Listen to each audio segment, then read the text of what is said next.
विद्यार्थी मित्र, सजीवातील जीवन प्रक्रिया भाग 2 या पाठामध्ये आपण सजीवामध्ये कोणकोणत्या जीवन प्रक्रिया चालतात आणि सजीवाला जिवंत राहण्यासाठी आवश्यक जीवन प्रक्रिया कोणत्या आणि आपल्यासारखा दुसरा जीव निर्माण करण्यासाठी म्हणजेच आपल्या प्रजातीचं अस्तित्व कायम ठेवण्यासाठी आवश्यक असणारी जीवन प्रक्रिया कोणती आणि तिचा आणि आपल्या पेशी विभाजनाचा संबंध काय आहे याबद्दल या अगोदरच्या तासामध्ये आपण जाणून घेतलं.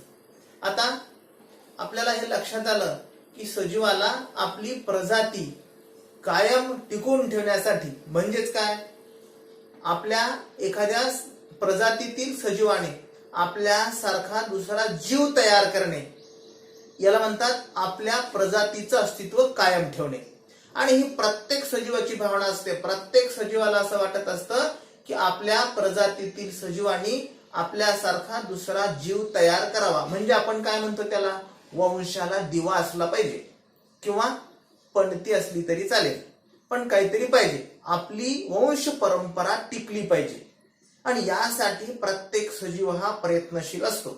आणि ह्या सगळ्या जीवन प्रक्रिया होण्यासाठी सजीवाच्या शरीरामध्ये पेशी विभाजन ही प्रक्रिया अत्यंत महत्वाची आहे. मग हे पेशी विभाजनाचे प्रकार आपण अभ्यासले. आणि आपल्यासारखा दुसरा जीव तयार होत असताना तंतोतंत होतो का सारखा, तर या प्रश्नाचं उत्तर आहे नाही. तंतोतंत आपल्यासारखा दुसरा सजीव तयार होत नाही, मानवामध्ये होत नाही किंवा इतर प्राण्यांमध्ये होत नाही. याच्यामध्ये भिन्नता असते. मग ही भिन्नता असण्यापाठीमागचं कारण काय, तर पेशी विभाजन होत असताना पेशी विभाजनाचे 2 प्रकार आहेत आणि त्या दोन्ही प्रकारामध्ये काहीतरी जनुकांचा पुनःसंयोग होत असतो. आणि हा पुनःसंयोग होत असताना जनुकीय बदल घडून येतात, जनुकीय उत्परिवर्तन होतं. आणि जनुकीय उत्परिवर्तनांमुळे या सजीवांमध्ये वेगवेगळ्या प्रकारची भिन्नता असते. आणि ही भिन्नता असणं किती महत्वाचं आहे, किती उपयोगाचं आहे. जर सगळेच सजीव सारखे असते तर एकाच प्रजातीमध्ये असणारे सगळे सजीव सारखे आहेत का, नाही. एका प्रजातीमध्ये असणाऱ्या सजीवांमध्ये भिन्नता आहे, वेगवेगळ्या आहेत. जरी आपण 10वीच्या वर्गातल्या सगळ्या विद्यार्थ्यांचा विचार केला, 10वीच्या वर्गातली मुलं आणि 10वीच्या वर्गातल्या मुली असं जरी म्हटलं तरी 10वीच्या वर्गामध्ये असणारे सर्व मुलं सारखे आहेत का, नाही. आणि सगळ्या मुली सारख्या आहेत का, नाही. सगळ्या मुली सारख्या नाही आहेत. हा, सगळ्या मुली आहेत किंवा सगळे मुलं आहेत असं आपण सांगू. आपल्या शाळेमध्ये असणारे सगळे शिक्षक सारखे आहेत का, शिक्षक आहेत परंतु सारखे नाहीत. कसे सारखे नाहीयेत, त्यांच्या डोळ्याची रचना सारखी नाही, त्यांच्या केसांची रचना सारखी नाही, त्यांच्या नाकाची रचना सारखी नाही, त्यांचा आवाज सारखा नाही. तसंच 10वीच्या वर्गातल्या मुलांबद्दल आणि मुलींबद्दल किंवा सगळ्याच प्रजातीमधल्या एखाद्या प्रजातीमध्ये असणाऱ्या सर्व सजीवांमध्ये सारखेपणा नसतो आणि काही बाबतीत सारखेपणा असतो. आता सारखेपणा काय आहे, 10वीच्या वर्गातील सगळ्या मुलांना 2 हात आहेत, सगळ्या मुलींना 2 हात आहेत, सगळ्यांना नाक आहे, सगळ्यांना डोळे आहेत. हा सारखेपणा आहे. सगळ्यांचं वय, एक गट विचारात घेतला तर गटामध्ये, वयाच्या गटामध्ये देखील सारखेपणा आहे. हा सारखेपणा, सगळ्यांचे अवयव सारखे परंतु सगळ्यांच्या रचनेमध्ये तंतोतंत समानता आहे का, तर तंतोतंत समानता नाही. कारण इथं जनुकीय पुनःसंयोजी प्रक्रिया घडते पेशी विभाजन होत असताना. आणि ही प्रक्रिया विविधतेसाठी, डायव्हर्सिटीसाठी उपयुक्त आहे. आणि जर असं नसतं तर बघा किती मोठे प्रश्न निर्माण झाले असते. आपल्याला आपली आई लक्षात आली असती का कोणती येते, किंवा आपले वडील आपल्याला कळाले असते का, किंवा वर्गामधले सगळेच विद्यार्थी सारखे, काय अडचणी निर्माण झाल्या असत्या. सगळेच विद्यार्थी सारखे म्हटल्यानंतर कोणत्या विद्यार्थ्यानं काय बोललंय आणि मग तो प्रश्न कोणाचा आहे, आणि मग एखादा गुन्हा घडल्यानंतर पुढं गुन्हेगार शोधता आला असता का आपल्याला, किंवा आपली आई कोणती, आपले वडील कोणते आहेत, आपला भाऊ कोणता आहे, सगळेच सारखे दिसायला तंतोतंत सारखे असते तर किती मोठे प्रश्न निर्माण झाले असते. म्हणून ही विविधता किती महत्वाची आहे. या निसर्गाने आपल्याला बहाल केलेले हे सर्वात मोठं वरदान आहे. आणि ही विविधता टिकली पाहिजे. आपण कायम वेगळे असले पाहिजेत. सगळे सारखे असल्यानंतर प्रश्न निर्माण होतात, हे आपल्याला यावरून लक्षात येतं. त्याचबरोबर या सगळ्या सजीवांच्या प्रजातीमध्ये भिन्नता आहे, परंतु काही सजीवांमध्ये मात्र सारखे सजीव दिसतात आपल्याला. मग हे सारखे सजीव का दिसतात, याच्या पाठीमागे सुद्धा काहीतरी कारण आहे का, काय याच्यातलं काय कारण आहे बघा. एखाद्या बागेमध्ये आपण गुलाबाची फांदी, शेजाऱ्याच्या घरी ज्या गुलाबाला छान गुलाबाची फुलं येतात, आपल्या मात्र गुलाबाला येत नाही, मग आपण काय करतो, त्यांच्या गुलाबाची एक फांदी आणतो आणि आपल्या कुंडीमध्ये लावतो.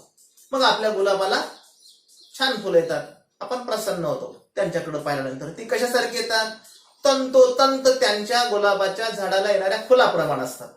बरं वाटतं आपल्याला. म्हणजे काय, गुलाबाच्या झाडाला येणारी गुलाबाची फुलं ही त्या गुलाबाप्रमाणे असतात. याचं कारण काय, याच्या पाठीमागे देखील कारण आहे. प्रजनन तर कारण आहेच. प्रत्येक सजीवामध्ये पुनरुद्धावना असते, म्हणजे आपल्यासारखा दुसरा सजीव निर्माण करण्याची प्रवृत्ती असते आणि तो गुणधर्म असतो. आणि प्रत्येक सजीवाला वाटतं आपल्यासारखा दुसरा सजीव तयार व्हावा, म्हणजे आपली प्रजाती कायम टिकली पाहिजे. परंतु काही सजीवांमध्ये तंतोतंत समान सजीव तयार होतात आणि काही सजीवांमध्ये मात्र बघा, आपल्या आईवडिलांपासून तयार झालेली मुलं, आपण एकाच आईवडिलांपासून तयार झालेली भावंड, 2 भाऊ असतील तर 2 भावामध्ये देखील काही ना काही फरक असतो, किंवा 2 बहिणी असतील तर त्यांच्यामध्ये सुद्धा थोडाफार फरक असतोच. सगळी माणसं सारखी आहेत का, नाही. याच्या पाठीमागे कारण आहे, आणि ते कारण काय, प्रजननामध्ये असणारा फरक. मग प्रजननाचे 2 प्रकार आहेत. एक त्यापैकी प्रकार आहे अलैंगिक प्रजनन, असेक्शुअल रिप्रोडक्शन, आणि दुसरा सेक्शुअल रिप्रोडक्शन म्हणजे लैंगिक प्रजनन. अलैंगिक प्रजननातून तयार झालेली पुढची निष्पत्ती किंवा ते अपत्य हे तंतोतंत समान असतं.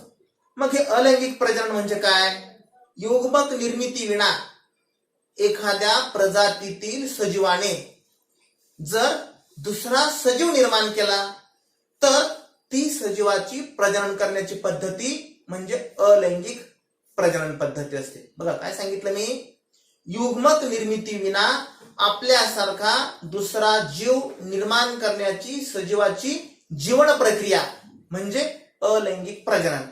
म्हणजे या ठिकाणी 2 भिन्न लिंगी सजीवामध्ये युग्मक निर्मिती होत नाही, आणि युग्मक निर्मितीशिवाय प्रजननाची प्रक्रिया होते. ही प्रक्रिया म्हणजे असते अलैंगिक प्रजनन प्रक्रिया. आणि या अलैंगिक प्रजनन प्रक्रियेमधून तयार झालेले सजीव हे तंतोतंत सजीवासारखे असतात. तर लैंगिक प्रजनन पद्धतीमध्ये मात्र यामध्ये यापेक्षा फरक आढळतो, म्हणजे त्या ठिकाणी युग्मक निर्मिती घडून येते. आता आपल्याला अभ्यासायची अलैंगिक प्रजनन पद्धती म्हणजे काय. या प्रजननात म्हणजे अलैंगिक प्रजननात केवळ एकाच जनकापासून तंतोतंत समान असणारा दुसरा जीव निर्माण केला जातो. याच्या पाठीमागे कारण काय, अलैंगिक प्रजननामध्ये जननिक विचरण होत नाही. जननिक विचरण होत नाही म्हणजे काय, जनुकांचा पुनःसंयोग होत नाही, आणि जननिक विचरणाचा अभाव असल्यामुळं तंतोतंत त्या सजीवासारखा दुसरा सजीव तयार होतो. हा या अलैंगिक प्रजननाचा तोटा आहे. तर तोटा काय आहे बरं, कारण प्रजननामध्ये डायव्हर्सिटी असणं गरजेचं आहे, विविधता असली पाहिजे. कशासाठी, तर विविधतेचा फायदा सर्व सृष्टीमध्ये असणाऱ्या सजीवांना होत असतो. परंतु या ठिकाणी जननिक विचरणाचा अभाव असल्यामुळं तंतोतंत सजीव तयार होतात, आणि मग तंतोतंतच सगळे सजीव तयार झाले असते तर किती प्रश्न निर्माण झाले असते. मग हा तोटा आहे की नाही अलैंगिक प्रजननाचा. आपल्याला या अलैंगिक प्रजननाच्या पद्धतीमध्ये आणखी काही विभाग आहेत, त्याबद्दल अभ्यासायचे. जरी हा अलैंगिक प्रजननाचा तोटा असला, जननिक विचरणाचा अभाव हा अलैंगिक प्रजननाचा तोटा, यामुळं तंतोतंत त्या सजीवासारखा दुसरा सजीव तयार होतो. असं जरी असलं तरी त्या तोट्याचा आपल्याला फायदा आहे. आता तो फायदा काय आहे आणि त्या अलैंगिक प्रजननाचे प्रकार कोणते आहेत त्याबद्दल आपण अभ्यासणार आहोत. आता आपल्याला एक कृती करून पहा सांगितलेलं आहे. आपण अभ्यासतोय अलैंगिक प्रजननाच्या काही पद्धती. त्यामध्ये द्विविभाजन ही एक पद्धती आहे. त्याच्यामध्ये कृती करून पहा सांगितलेलं आहे. काय कृती, एक चंचू पात्र घ्या आणि एका चंचू पात्रामध्ये बऱ्याच दिवस ज्या जलसाठ्यामध्ये किंवा तलावामध्ये साठलेलं पाणी आहे आणि त्या जलसाठ्यामध्ये वेगवेगळ्या प्रकारच्या वनस्पती देखील आहेत, अशा तळ्यामधलं पाणी घ्या आणि त्या पाण्यामध्ये एक 5-6 गव्हाचे दाणे देखील टाका आणि त्याच्यातल्या काही वनस्पती सुद्धा त्या पाण्यामध्ये असल्या पाहिजेत. आणि 4 ते 5 दिवसानंतर त्या पाण्याचा एक थेंब काचपट्टीवर घ्या आणि काचपट्टीवर घेऊन कंपाऊंड मायक्रोस्कोपच्या खाली म्हणजे संयुक्त सूक्ष्मदर्शीच्या खाली त्याचं निरीक्षण करा. त्याच्यामध्ये आपल्याला काय दिसेल. आणि जर असं नसेल, आपल्याला जर गव्हाचे दाणे टाकण्याच्या ऐवजी शेतामध्ये गव्हाचं काड असतं काढलेलं, या गव्हाचं काड म्हणजे त्याची चिपाड, ते जरी आपण टाकले पाण्यामध्ये तरी त्याच्यामध्ये सुद्धा आपल्याला अनेक एकपेशीय सजीव दिसतात. आपण अभ्यासतोय एकपेशीय सजीवामधली अलैंगिक प्रजनन पद्धती, त्यामधलं द्विविभाजन म्हणजे काय. आता या द्विविभाजनामध्ये काय होतं, कुठल्याही जलसाठ्यामध्ये बऱ्याच दिवस साठून राहिलेलं पाणी असेल, त्यामध्ये अनेक वनस्पती असतील, अनेक वेगवेगळे प्राणी असतील, तर त्याच्यामध्ये अनेक एकपेशीय सजीव सुद्धा असतात जे आपल्या डोळ्यांना सहजासहजी दिसत नाहीत. युनिसेल्युलर ऑर्गॅनिझम्स असतात. कुठले असतात, अमिबा असतो, पॅरामेशियम असतो, युग्लिन असतो, क्लॅमॅनोमोनास असतो, यासारखे सजीव किंवा काही जीवाणू देखील असतात त्या पाण्यामध्ये. आता त्या गव्हाच्या काडावर किंवा गव्हाच्या दाण्यांवर किंवा त्या वनस्पतींवर असणारे जे एकपेशीय सजीव आहेत ते एकपेशीय सजीव आपल्याला सूक्ष्मदर्शिकेखाली दिसतील. आणि त्यांच्यामध्ये द्विविभाजन कसं होतं. द्विविभाजन म्हणजे काय, द्वि म्हणजे दोन आणि विभाजन म्हणजे भाग, म्हणजे दोन भागामध्ये एका सजीवाचं विभाजन होतं. आता उदाहरणार्थ हा अमिबा, त्या काचपट्टीमध्ये आपल्याला अशा प्रकारचे वेगवेगळे सजीव दिसतील. हा अमिबा आहे. अमिबाला आकार असतो का, आकार नाही. याला कसाही आकार असतो. याला आपण जर अमिबा म्हटलं तर याचं द्विविभाजन कसं होतं. हा अमिबाचा हे छदमपाल, त्याच्यामधले पेशीद्रव्य आणि हा केंद्रक, या एका अमिबाचं रूपांतर. आता हाच अमिबा पुढं हा असा होतो आणि त्याच्यामधलं जे केंद्रक आहे की नाही, त्या केंद्रकाचा आकार सुद्धा असा होतो. हे सायटोप्लाझम आणि हा न्यूक्लियस, हा आकार असा होतो पुढच्या द्विविभाजनाच्या टप्प्यामध्ये. त्यानंतर पुढचा जो टप्पा आहे, या पुढच्या टप्प्यामध्ये याच्यामधलं, या अमिबामधलं हे पेशीद्रव्य देखील आणि हा केंद्रक सुद्धा या पद्धतीनं विभागला जातो. म्हणजे काय होतं, या अमिबाचं हे सायटोप्लाझम म्हणजे पेशीद्रव्य आणि हा केंद्रक यांच्यामध्ये दरम्यान अशी संकोचिका तयार होते. आणि संकोचिका तयार झाल्यानंतर ही अमिबाचं सायटोप्लाझम सुद्धा वेगळं होतं आणि हा न्यूक्लियस म्हणजे केंद्रक सुद्धा वेगळा होतो. आणि नंतरच्या पुढच्या टप्प्यामध्ये काय होतं, ही तर तयार झालेली जी संकोचिका अशी खाच तयार झाली. ही जी खाच तयार झाली, ह्या खाचा अशा एकमेकींना येऊन मिळतात आणि हा एक अमिबा तयार झाला आणि हा दुसरा अमिबा तयार झाला. याला म्हणतात द्विविभाजन. हे झालं अमिबाचं. सहज आहे, सोपं आहे, साधं आहे. द्विविभाजन, एका सजीवाचं दोन सजीवामध्ये रूपांतर होणं. मग सजीवाच्या सगळ्या शरीरामध्ये त्याचं पेशीद्रव्य असेल, त्याचं न्यूक्लियस असेल किंवा त्याच्या सगळ्या शरीराचे भाग हे वेगळे होतात. आता हे आडवं विभाजन झालं. आता काही सजीवांमध्ये उभं होतं. आता वेगवेगळ्या एकपेशीय सजीवांमध्ये आडवं विभाजन व्हायचं का उभं विभाजन व्हायचं हे त्या सजीवाच्या आकारावर अवलंबून असतं. त्याच्यामध्ये देखील भिन्नता असते.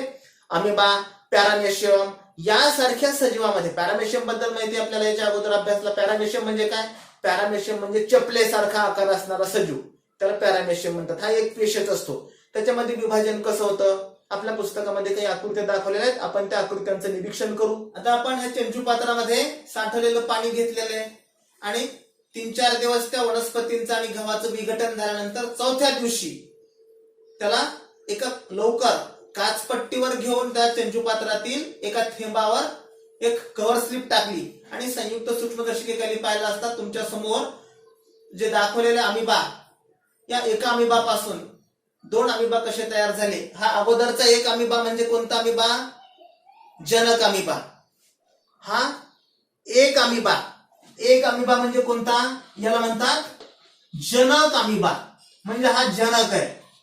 जनक म्हणजे कोण, जन्म देणारा, हा जनक अमिबा. आणि जनक अमिबापासून हे काय तयार झाले, आता इकडं हे 2 तयार होतील. हे कसले, त्या अमिबाचे जन्य अमिबा म्हणजे अमिबाळे. आता अनेक असतील तर बाळे, इथं 2 तयार झाले म्हणून एका अमिबाचे 2 अमिबा तयार होतात. आणि हे किती दिवसात झालं, 3 ते 4 दिवसात. 3 ते 4 दिवसात एका अमिबापासून जर दुसरा अमिबा तयार होत असला तर हा फायदा आहे का तोटा, हा फायदा आहे. मग अलैंगिक प्रजनन पद्धतीचा हाच फायदा आहे की लवकरात लवकर घडून येणारी ही प्रजनन पद्धती आहे. याला काही फार वेळ लागत नाही. बघा, माणसासारखा दुसरा माणूस तयार करायचा आहे म्हटल्यानंतर विशिष्ट टाइम पिरियड असतो, किंवा गाईला वासूर व्हायचं म्हटल्यानंतर काहीतरी वेळ लागतो आणि काही महिने लागतात, काही प्राण्यांमध्ये वर्ष लागतात. परंतु इथं मात्र 3-4 दिवसामध्ये किंवा 8-15 दिवसामध्ये त्या गुलाबासारखा दुसरा गुलाब येतो किंवा अमिबासारखे अमिबा तयार होतात. हा लवकर होणारी प्रजनन पद्धती हा फायदा आणि जननिक विचरणाचा अभाव हा अलैंगिक प्रजननाचा तोटा आहे. हे फायदे आणि तोटे जरी असले तरी याच्यामध्ये एका अमिबापासून हा जो तयार होणार आहे आता पुढचा कसा तयार होणार आहे, याच्यामध्ये हा इथून इकडे खाच तयार झाली की हा एक तुटणार आहे आणि हा एक तुटणार आहे. म्हणजे हा पुढचा जो तयार झाला याला काय म्हणायचं, नवजात अमिबा. म्हणजे आताच जन्माला आलेला, नुकता लगेच जन्माला आलेला अमिबा म्हणजे नवजात अमिबा. जसं अमिबामध्ये होतं तसंच पॅरामेशियम मध्ये देखील होतं. त्या आकृतीचं आपण निरीक्षण करू. जसं अमिबाचं झालं तसं आता पॅरामेशियमचं पहा. हा पॅरामेशियम सुद्धा स्लीपर सारखा, चपलेसारखा आकार असणारा प्राणी आहे. या पॅरामेशियम मध्ये देखील द्विविभाजन होतं आणि हे देखील आडवंच द्विविभाजन अमिबाप्रमाणे. जसं पॅरामेशियम मध्ये होतं तसंच काही आदिकेंद्रकी सजीवांमध्ये, जीवाणूमध्ये पॅरामेशियम, युग्लिना, त्याचबरोबर काही दृश्य केंद्रकी पेशीतील तंतुकणिका असणाऱ्या, हरितलौक असणाऱ्या पेशीमध्ये देखील या पद्धतीनं अलैंगिक पद्धतीनं प्रजनन होतं. आणि विभाजन झाल्यानंतर जनक पेशींचं 2 समान भागामध्ये विभाजन होऊन 2 नवजात पेशी तयार होतात.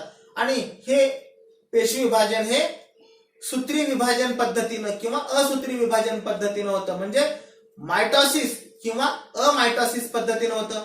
त्यानंतर तुमच्या समोर दुसरी आकृती दाखवलेली आहे. ही आकृती आहे युग्लिनाची. हा युग्लिना शैवालाचा प्रकार आहे. वेगवेगळ्या आदिजीवांमध्ये हा विभाजनाचा वेगवेगळा अक्ष असतो. काही सजीवांमध्ये उभं प्रजनन होतं तर काही सजीवांमध्ये आडवं होतं. आता आपण आडवं अभ्यासलं 2 अमिबा आणि पॅरामेशियम मध्ये आडवं विभाजन झालं, द्विविभाजन. तर आता इथं मात्र अक्ष कसा आहे, उभा आहे. युग्लिना हा सजीव तुमच्या समोर आहे. याला विशिष्ट आकार नसल्यानं आता कोणत्याही या आदिजीवांमध्ये सगळ्याच सजीवांना विशिष्ट आकार असतो का, नक्की आकार नसतो, परंतु कसा तरी आकार असतो. आणि म्हणून यांचं विभाजन सुद्धा कोणत्याही अक्षातून होतं. म्हणून याला साधं विभाजन देखील म्हणतात. आता पॅरामेशियम मध्ये आडवं विभाजन झालं तर युग्लिनामध्ये मात्र उभं विभाजन होतं. मग एका युग्लिनाचे 2 युग्लिना कसे झाले, 3 टप्पे दाखवले त्या ठिकाणी.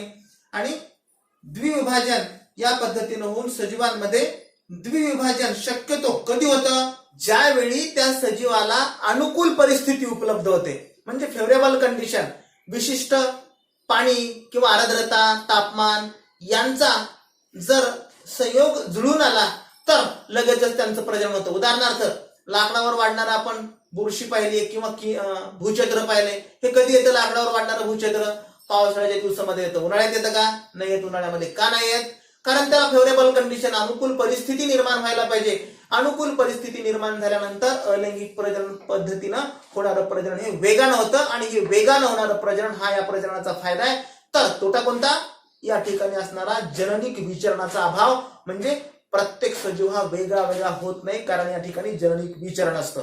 हे झालं एक पेशीय सजीवामधलं द्विविभाजन. त्यानंतर बहुविभाजन आहे.